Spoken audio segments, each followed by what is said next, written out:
Hard bullet? Yeah, I sure hope it is. Funnily enough, we actually reviewed this game about 5 years ago, because the developers were handing out review codes like candy. But just to be clear, while we did receive this game for free, we're under no obligation to review it favorably. So this review is going to be fair as any other. Hard Bullet is an early access, physics-based virtual reality shooter designed to make you feel like an action hero. You can blast away at enemies with a variety of guns, slash them with swords, use the environment around you to fight, and you can physically interact with enemies by punching, grabbing, and throwing them all around. All this on close-quarter, neon-lit maps. That might sound quite exciting until you realize that, oh my god, it's yet another gimmicky VR wave shooter. Excluding the sandbox, there are 2 real game modes. A typical wave shooter where you choose a map to load into, customize the waves of enemies, and have at it. And this ride mode, which is basically the same thing, except the map changes after a certain number of waves, and you're given money to unlock new weapons.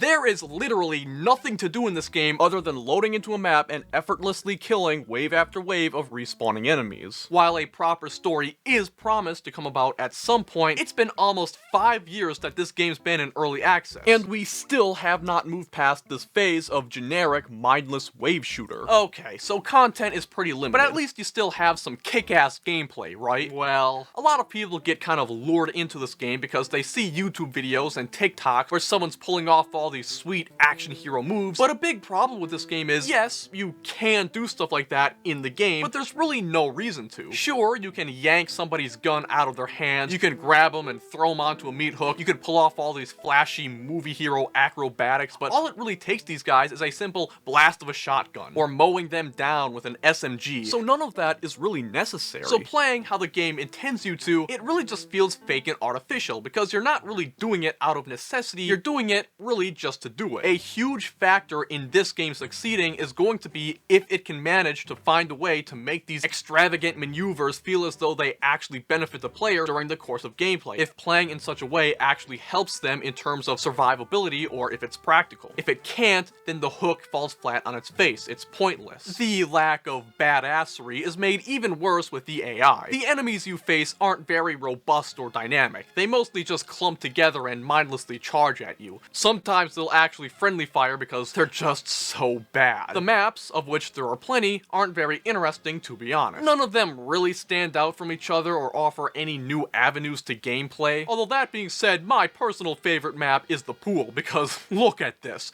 How is anyone supposed to swim in this thing? And why is this thing so freaking deep? And I don't think I've ever been in a pool with a pipe going into it, or meat hooks suspended right above it. The physics, another big selling point, also leave a lot to be desired. Throwing things like grenades and knives have to be done in a very specific way, otherwise they just get thrown to the floor. Even when you can get some distance, it's not a lot, and it feels unnatural and unsatisfying. And interacting with the enemies by entering hand-to-hand combat feels jittery and rough, which de-incentivizes the player to do so. Melee weapons, be they bludgeoning tools or sharp, slashing, piercing objects, lack weight on impact, making them not very fun to use. On a brighter note, gunplay is decent. The player is given a wide array of weaponry to try out, and they generally handle well, except for the lever actions, which are very clunky. The Jetavision favorites are the break action shotguns. Blasting enemies away, cracking open the barrels to shove in more shells feels freaking awesome. Paired with the ragdoll physics, they are very fun to use, and getting some gibs in there is pretty sweet. Speaking of gibs and gore, the game has some torture devices here and there. There are the aforementioned meat hooks, but you got some forklifts, grindstones, random pieces of rebar, shredders. Admittedly, they are fun to use, and hearing the screams of fear from the enemies as you do your thing is pretty neat at first.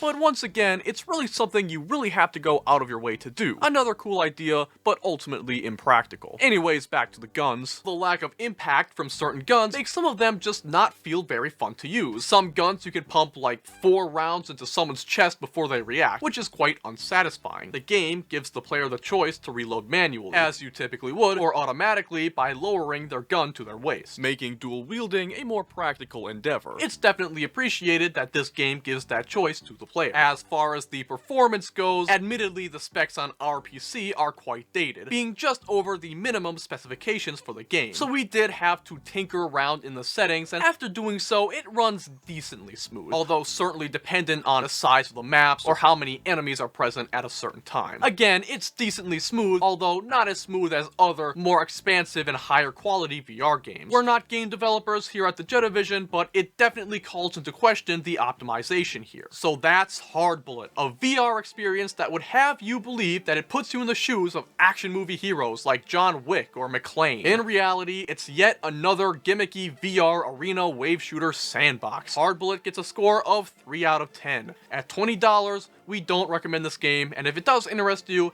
it's better to wait to see how this one's gonna turn out, if it does at all. Mac Cheese the Jedivision, signing out. You all have a good one.